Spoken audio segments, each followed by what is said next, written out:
Thank you very much for inviting me here to the organizers and Civic Exchange.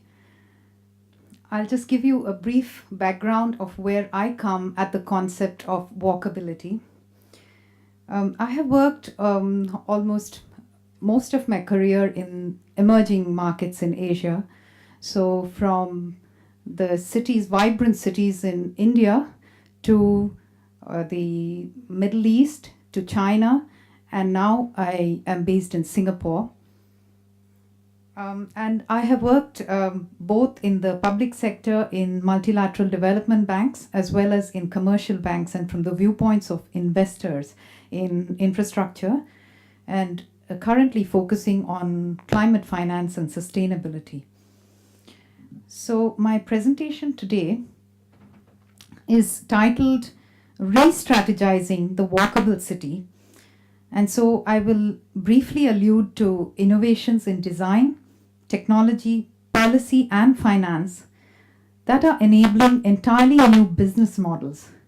And the reason why it's relevant, as I'll share later, is because these have to be relevant to cities as diverse as Beijing and Bangalore as they are to the cities in Europe and North America. I will just divide my 15 minutes into 3 parts: the case for change, the paths to change, and, if possible, some case studies from my experience. When the mayor of Bogota mentioned that a developed country is not a place where the poor have cars, but it's where the rich use public transportation, that really is the paradigm shift and the mindset change that needs to occur in every single one of us across the planet, whether we have lived in cities which contributed to the situation we are in today, or in cities where most of the people have never had a car for most of their lives. And particularly this mindset shift has to be made in Asia, as this compelling graphic shows.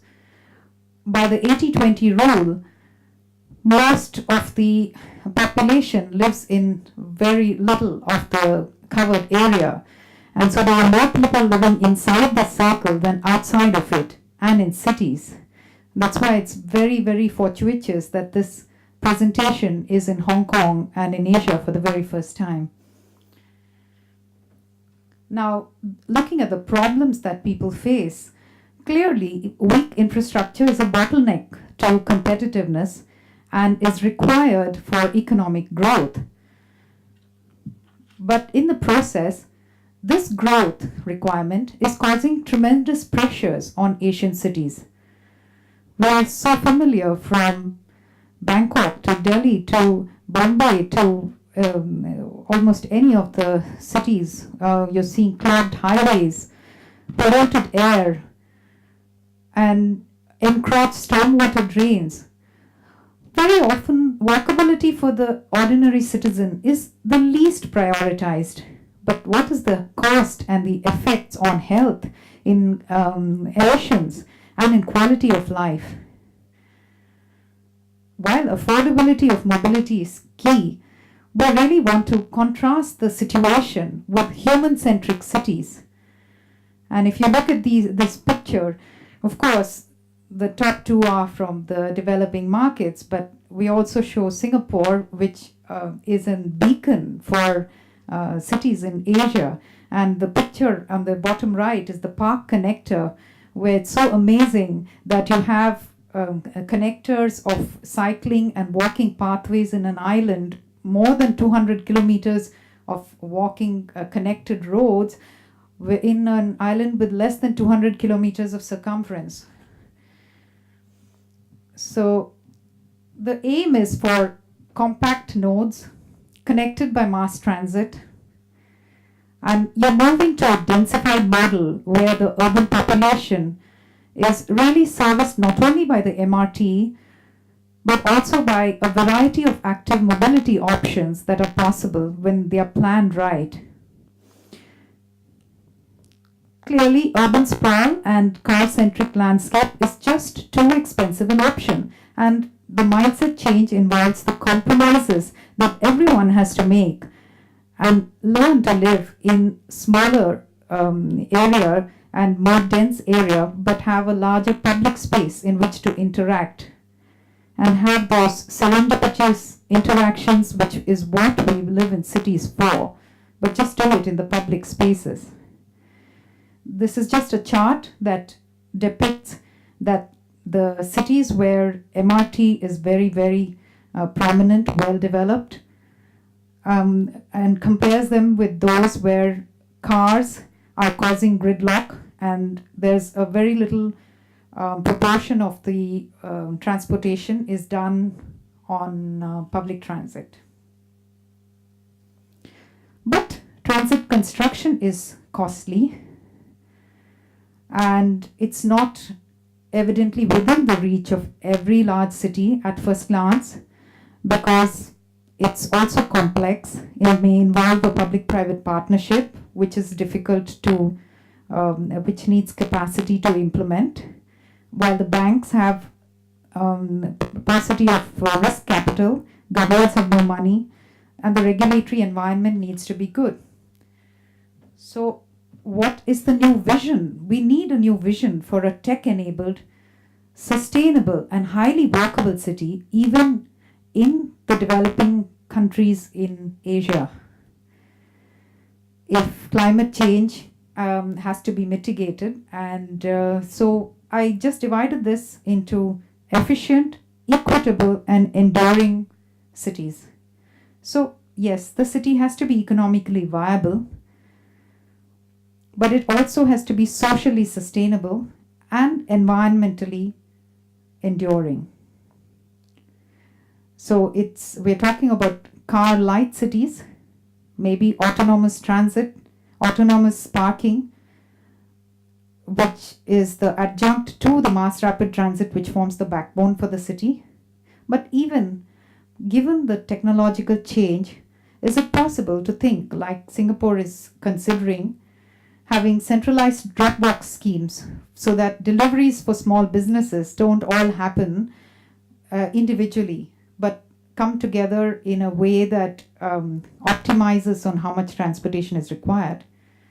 You work, live, and play in your own neighborhood, but that doesn't mean you are circumscribed just to that area, but you have the mass transit to take you outside your radius of daily operation, but just that the daily commute is generally much, much more fruitful.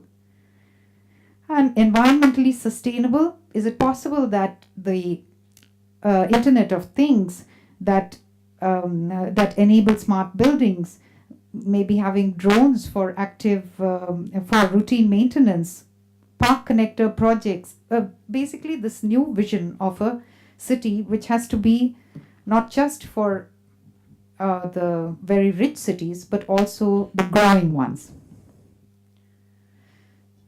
I just moved to my section on the paths for change and dividing into how do you create a walkable ecosystem. We talked both about the design innovations, which we have spent a considerable portion of the day today and the previous 2 days talking about design. Also, look at both the supply and the demand side of the equation when you're looking at policy, but so that you change the incentives in a way that it's possible to be more walkable. See how you can incorporate tech innovation to enable leapfrog of even cities which have never had this infrastructure to begin with in the first place. And also financial innovation, where you optimize the financial techniques in order that value can be created, delivered, and captured, as was so nicely explained in the first half of the session in the case of MTR and otherwise.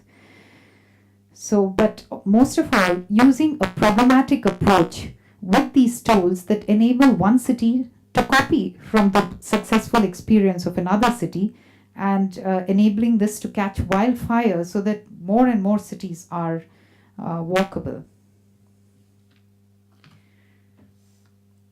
just on the design, you design urban spaces to encourage walking so that walking is not only useful, safe and comfortable, but also interesting. When I was looking for pictures for this slide, I saw Alexander's book and I thought it was so beautifully titled because this is the way we live in the future. So I used that as well. Thank you.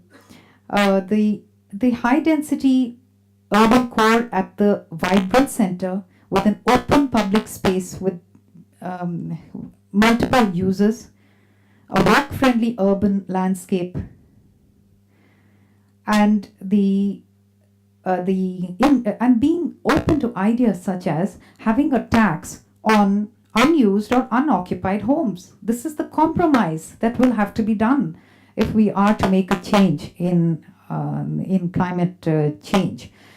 And finally, even when you design things like super blocks and where you cannot actually drive up to your door, at best you can use a golf cart, but there's simply no way to, so that's one city's interesting approach to making this possible, to make this an enabling master plan.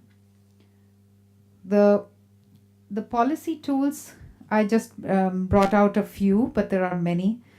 The demand management that has been used so successfully in Singapore, whether it is the time of day pricing for the MRT, the ERP, the tolls, but also the tax on car ownership, which means that people are disincentivized from actually buying the car in the first place. Compare this with also the mandated car-free days or zones also, which is being tried quite successfully, and we are quite used to in Singapore having the last Saturday of each month in Orchard being a car-free zone and so on, and it's actually led to greater business, I hear. But also prioritize your investment productivity.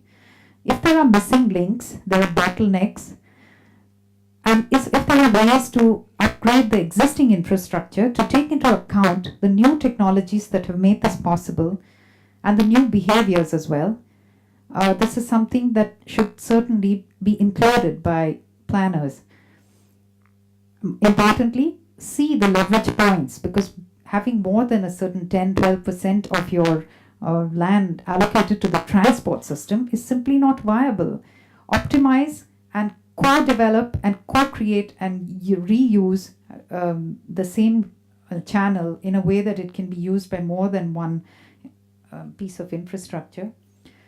The tech trends that are extremely encouraging, the death of distance, the death of scale, and the death of driving. I call this, it's really interesting that Uber as an option has really caught the imagination of so many, in fact, millennials in San Francisco and New York are saying, okay, I saw a study that said it's okay if I never own a car. Maybe there'll be a day when owning a car is like owning a horse. Some people do it, but not that everyone has to. It's not a part of the culture. And the fact it's helped by the trends of changing behaviors of telecommute, the video conference, even automation, which allows you to break up your day and decide on how you want to spend your life. So it's not the long distance commute that is the paramount thing in everybody's life. 3D printing and the effect that it's going to have on supply chains, and the very fact that economies of scale, economies of scope, economies of speed, these were the parameters on which cities were developed. But now, even if you have an aerotropolis or if you have a transit-oriented development, but still you incorporate within it that you can also include walkability. Big data, artificial, I talked about it a little earlier, but it does really affect your road planning and the amount of space that you allocate for roads. I think I'm coming to the end of my time, so I will briefly talk about, which was, it's a very important part of it, the financing tools that can enhance walkability. it's really important to recognize that the value that you are able to capture by doing transit-oriented development or an aero-city, aerotropolis-oriented development is the real way that public-private partnerships can be implemented in real life. Because money talks, but when everyone has the same incentive driven by the plan that is trying to capture the higher value of the land at the metro station and bring it in to the business model, as it were, it makes it possible. But that's not the only way. There's also land value capture, and there are even public-private partnerships, as was done in Bogota, where you separate the owner from the operator, and therefore you're able to unleash the creativity of the private sector, as well as get a financial return on projects which actually have the facility to do so without sacrificing the enabling master plan or without sacrificing the need for the citizens to have a creative life. I would end this presentation with a brief mention of Singapore's basically solving for walkability from the mid-80s, having the demand management in place, having the ability now to have carpooling, ride-hailing apps, and parking sensors, and like I mentioned, the federated walking system, the locker system, sharpening the incentives to optimize the transport use, using the value capture facilities, financing tools which have been proven, and keeping in mind the risks in implementing this in Asian cities, from having clear land titles, permitting risk, land accumulation, transparent price discovery, master plan implementation, execution risk. Some, but not all of these, can be alleviated by the new technologies. Like I heard the other day about the blockchain, which is actually helping in land registry. So it sort of reduces the uncertainty that has really been the bugbear of planners in developing markets. But also to keep in mind the institutional arrangements. If the political will is there, it's possible to achieve. So in conclusion, the productivity of the urban core should not come at the cost of livability and walkability. For a city to be walkable, it should be useful, safe, comfortable, and interesting. No technology, finance, design, and policy innovations are actually aiding the retrofitting of Asian cities for walkability, and it's possible for any city at any stage of its development to leapfrog using current tools to achieve walkability, because it improves health as well as the city's economic, social, and environmental sustainability to be efficient, enduring, and equitable. Thank you.